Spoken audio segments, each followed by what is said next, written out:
Oh boy, did this past week have me busy. First Deltarune Chapter 5 and then Evo almost immediately after? There's only so much a guy can keep track of. Robokai is super fun looking and expressive, as he should be, and there's a certain character on Marvel Tokon's last team that I'm keeping an eye on. But that's not what we're here to talk about, is it?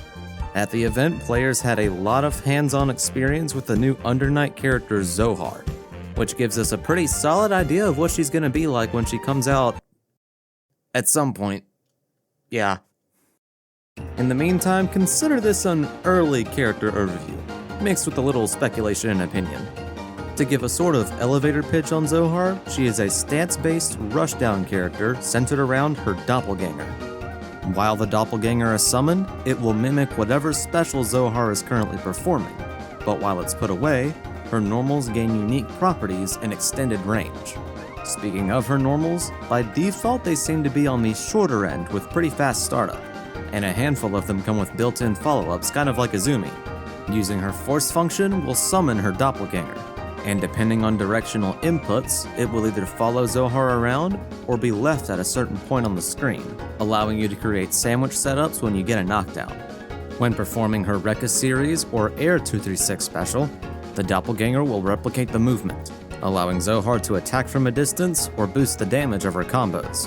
From what I can tell, her A Rekka is the one that gets mimicked and her B version does not. I bet this can be useful for keeping combos consistent or positioning the doppelganger in different ways during combos. Inputting 214 allows Zohar to teleport and even swap sides with her doppelganger. Combine that with the Rekka follow-up that has her swap sides with the opponent, and her dash B, which does the same thing when the button's held, and I can see her being very disorienting to play against.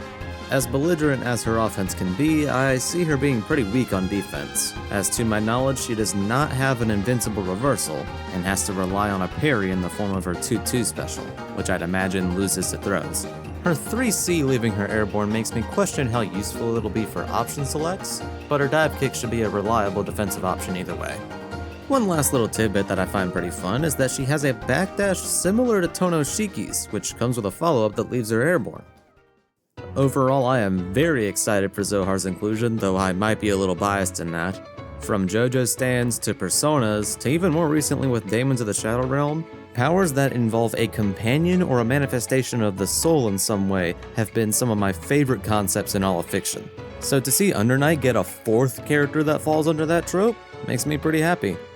There are a few things about Zohar that I don't think we got the chance to look at that I would really like to know about.